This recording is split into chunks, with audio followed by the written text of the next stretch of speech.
Okay, so we're diving into starting a vintage games shop, Oh, yeah. which is This is gonna be fun. it's really cool, right? It's tapping into nostalgia. Yeah, It's like offering unique products, and there's profit potential there. definitely. And we've got this detailed guide breaking it all down. Awesome. So let's get into it. Okay. You know, it's interesting. This guide was saying that like millennials and Gen Xers, they're driving this like resurgence in retro gaming. Yeah, it's all about the nostalgia, isn't it? Yeah. They're like yearning for the games they grew up with, Right. which creates this whole market that's like totally different from modern gaming. So it's like, Yeah. it's more than just like liking old games. It's a Exactly. longing for like It is. something really specific. It's that authenticity and that rarity, Yeah.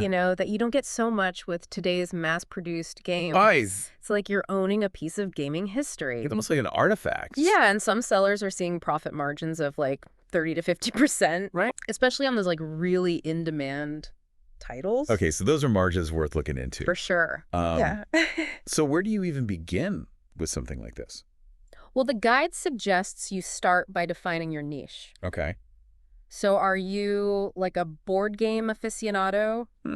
Or do vintage consoles like the NES, Sega Genesis, or even the Atari 2600 Oh, yeah. get you going? Right. You could even focus on accessories, controllers, Yeah. memory cards, the whole shebang. Oh, wow. So it's like Yeah. choosing your own gaming adventure. Exactly. But how do you know if there are enough people out there Right. who share your passion for this That's a good question. and who are actually willing to like Yeah. buy this? Well, that's where the market research comes in. Okay. You need to understand your target audience Hmm. and you need to scope out the competition. So you need to know like Yeah. what other people are doing. Yeah. And there's some great online resources for this, Yeah. like eBay and gaming forums. Right. Those are gold mines for spotting trends. Mhm. And then you can ask yourself, Yeah. am I catering to like hardcore collectors or casual retro gamers or maybe even gift givers? Right, because it's like the holidays are coming up.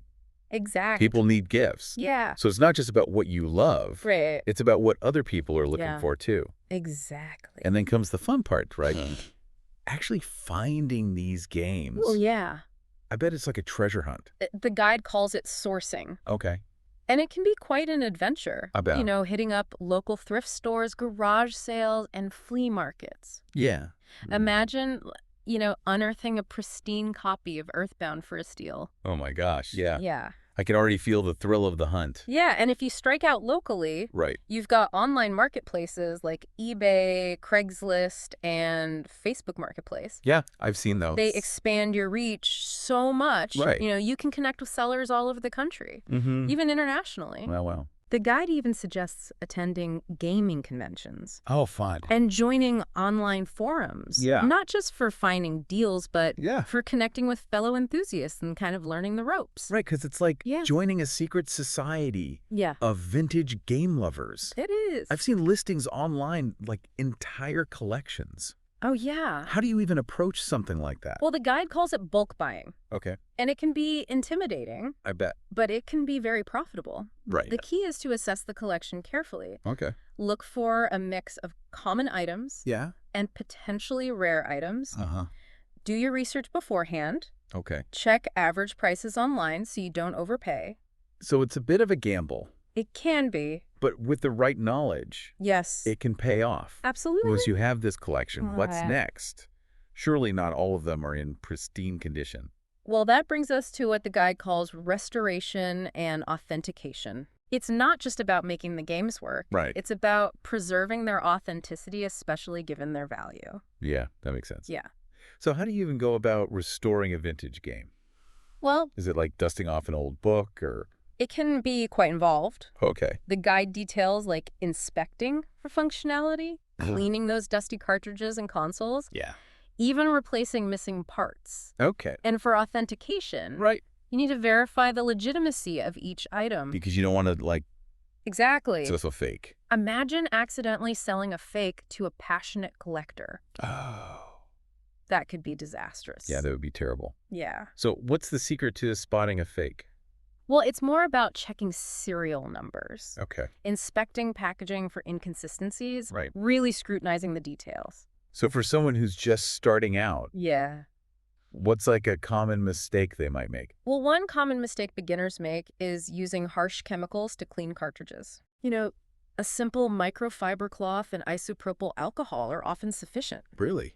Yeah, you don't want to damage the original label. Right, because that's part of the... Exactly. Yeah. So it's about being gentle Yes, and respecting the history of the game. absolutely. So once you've authenticated and restored a game, Right. what's the best way to showcase it to potential buyers? Presentation is key when dealing with vintage items. Okay. The guide recommends restoring original boxes or using high-quality replicas. Yeah. A well-presented game, especially if it's complete in its original packaging, Yeah. becomes instantly more desirable and you can command a higher price. So it's like Yeah. framing a valuable piece of art. Exactly. It elevates the whole experience. Yeah. Yeah. Okay, so now we've got these beautifully restored and authenticated games ready to go. Awesome. But how do we actually get them into the hands of eager customers? So many options. I mean, I imagine there are a lot of different ways to... There are. The guide outlines several sales channels, Oh. each with its own advantages and disadvantages. Okay. You could set up an online store using platforms like Shopify or WooCommerce. Mm, They offer a broader reach and 2047 accessibility. right. Or you could tap into existing communities on online marketplaces like eBay and Etsy. Okay, so there's the convenience and the wider reach of online sales. Yes. But what about the charm of a physical storefront? Right. Isn't there something special about being able to browse a collection in person? Oh, there's definitely a certain magic Yeah. to the in-person experience that online shopping just can't replicate. Right. Imagine a space filled with colorful cartridges, Oh, yeah. vintage consoles lined up like trophies, Like a museum. almost Yeah. the chatter of fellow gamers. I love that. Yeah. But regardless of whether you choose online or brick and mortar, Right. you've still got to get the word out right. Of course. How do you reach those vintage game enthusiasts? Yeah. Is social media the key? Social media is definitely a powerful tool. Okay. Imagine posting a time-lapse video of a classic console being restored Oh, yeah. or an unboxing of a super rare game. Cool. That kind of content can really capture attention and build excitement. Mm. And you can use targeted ads on those platforms to reach specific groups of collectors Yeah. and retro gamers. So it's about creating engaging content that tells a story. Exactly. But what about the bigger picture? Right. How do you make your vintage games shop stand out from the crowd? Yeah. It seems like building a strong brand is important. Absolutely. The guide emphasizes choosing a name and a logo that capture the essence of nostalgia and gaming culture. Okay. A memorable name can be a huge asset. Hmm. And don't forget about your unique selling proposition. Yeah. What makes you different? Yeah. It could be guaranteeing authenticity or offering expert restoration tips or even a loyalty program for repeat customers. A loyalty program for vintage games. Yeah, why not? Hmm. It's a great way to incentivize Yeah. people to keep coming back. But building a brand goes beyond just a name and a logo, right? It How do does. you establish yourself as like a trusted source Right. in the vintage gaming world? Content marketing is a great way to do that. Okay. Think about creating a blog where you share your knowledge and passion. Okay. Write about the history of iconic consoles, offer restoration tips, or even create must-have lists for collectors. So it's not just about selling games. Right. It's about providing valuable information Exactly. and establishing yourself as an authority. Yes, So it's about building trust it is. and becoming a go-to resource for vintage game enthusiasts. Exactly. But all of that takes time and effort. It does. What if you want to take things to the next level, Right. to really expand your business? Yeah. What does the guide recommend for leveling up? Well, it suggests diversifying your inventory by sourcing internationally, Oh, wow. which can be an adventure in itself. I bet. Yeah, you could also offer memorabilia like posters and manuals, Cool. adding a unique touch to your shop.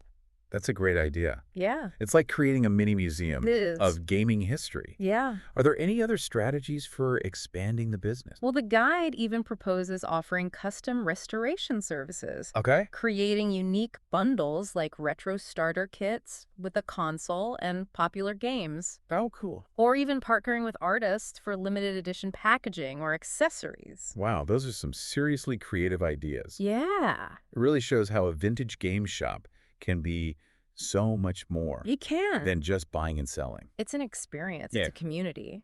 Okay, so we've covered sourcing, Yeah. restoring, Yes. marketing. Mm. Now comes the part that always makes me a little nervous. Yeah. Pricing. the dreaded pricing. How do you put a price tag on nostalgia? Well, pricing vintage games is an art, Right. and the guide acknowledges that. Yeah. It's about finding that balance between making a profit Right. and being fair to your customers. Mm-hmm. You need to consider rarity, condition, and current market trends. Yeah, because those things all play into it. They do. So give me an example. Okay, so for example, a rare NES cartridge in pristine condition could fetch hundreds of dollars, Wow. while a well-restored Sega Genesis console might sell for a handsome profit between $150 and $300. Okay. Yeah, So it's about for the doing your research and staying informed about market trends. Well, absolutely. But how do you know when you've hit that sweet spot, Right. that price that's both attractive to buyers Yeah. and profitable for you? Well, that's where experience and a bit of intuition come in. The guide recommends checking completed listings on eBay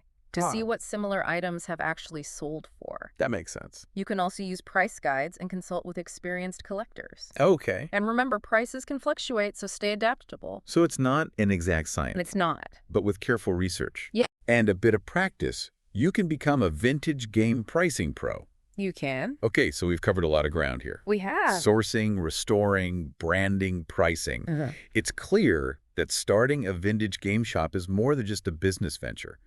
It is. It's a passion project. It's about tapping into a thriving market fueled by nostalgia and a desire for authenticity. Yeah. It's about connecting with a community Mm-hmm. that shares your love for these classic games and Yeah. creating an experience that goes beyond simply buying and selling. Right. It's an experience. It is. But most importantly, Yes. it's about sharing your passion with the world. Absolutely. Beautifully said. Thank you. Now, before we move on to even more in-depth strategies, Okay. let's take a quick pause and reflect on what we've learned so far. Sounds good. Yeah, it's really striking how this guide emphasizes like the emotional connection people have with vintage games. Right. It's not just a business. It's about tapping into a shared experience, Right. a collective memory. That's what makes it so appealing. Exactly. It's not just about, like, profit margins. It's not just about the money, It's about what about the passion? Preserving a piece of gaming history. Absolutely. but there are so many directions you could take this business. Oh, there are so many. Like, where do you even Yeah. begin?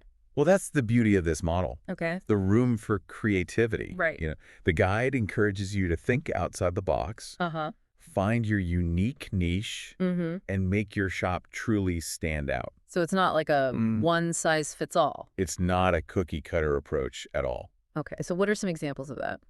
Well, let's say you specialize in a particular genre, like RPGs or fighting games, Okay. or maybe you curate themed bundles, like a Back to the 80s pack with an NES console and classic titles. Oh, that's cool. Like Yeah. a starter pack. Exactly. You could even host retro gaming tournaments. Oh, yeah. Turning your shop into a community hub. Exactly. Turn it into a destination. So it's about Yes. like infusing your own personality. Yeah. Your own Your love for gaming. love for gaming into every aspect Into every aspect of the of shop. the shop. That's what makes a vintage games shop special. Yeah. It's a reflection of the owner's passion, a curated collection of memories, and a celebration of the enduring power of games. I love that. Speaking of celebrating, Yes. let's talk about marketing. Okay. Let's do it. We touched on social media a bit, Yeah, we did. but this guide goes deeper into branding strategies. Okay. I'm all ears wow. because we've talked about finding those rare games, restoring them, Yep. even pricing them. Yes, Now it's about getting the right people excited exactly. about what you have to offer. Precisely, the guide suggests thinking about your target audience. Okay. So are you catering to seasoned collectors Right. who know every detail? Mm-hmm. Or are you welcoming newcomers who are just starting their retro gaming journey? Right. So it's like two different types of. Yes, customer two base. different approaches. So your marketing message Yeah, would be different depending on who you're trying to reach. exactly. Mhm. For example, if you're targeting those hardcore collectors, Mm-hmm. you might focus on showcasing rare and limited edition items Okay. using technical language that resonates with their expertise. Right. They know what they're They know their stuff. talking about. Yeah. But if you're trying to attract more casual gamers Right. or those who are new to retro gaming. Yeah. Maybe emphasize the nostalgia factor. Okay. The joy of rediscovering childhood favorites and the ease of getting started with like a retro starter kit. Oh, yeah, like we were talking about. Exactly. 4. So it's fascinating how the marketing strategy has to be so tailored It to does. the specific audience. You really do. You're trying to reach Yeah. what other marketing avenues does the guide suggest? Well, it emphasizes the importance of content marketing, particularly through a blog. Oh. This is where you can really establish yourself as an authority in the vintage gaming world.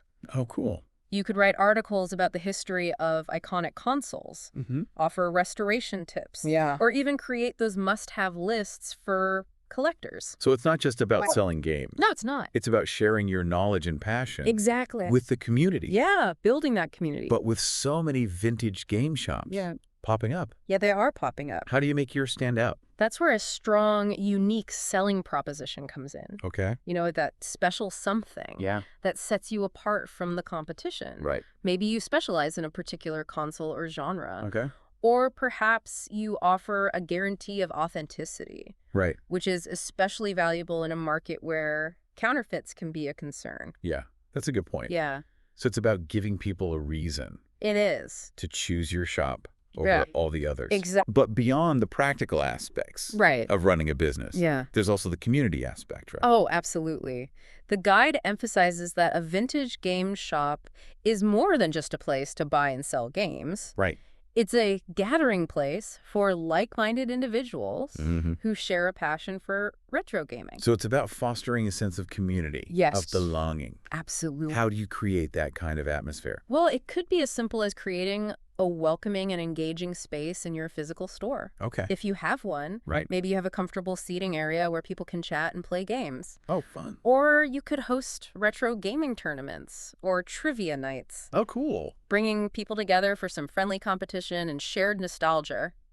So turning your shop into a destination. Exactly. And for those who are primarily online. Right. Well, online communities are just as important. All right. You could create a forum on your website where people can discuss their favorite games, share tips, and ask questions. You can also engage with customers on social media, Right. responding to comments and messages promptly and fostering a sense of dialogue. So it's all about building relationships. Yeah. Making people feel like they're part of something special. It's a community. But as much as we love the community aspect, Yeah. we also need to remember that this is a business. Of course. And that means eventually Yeah.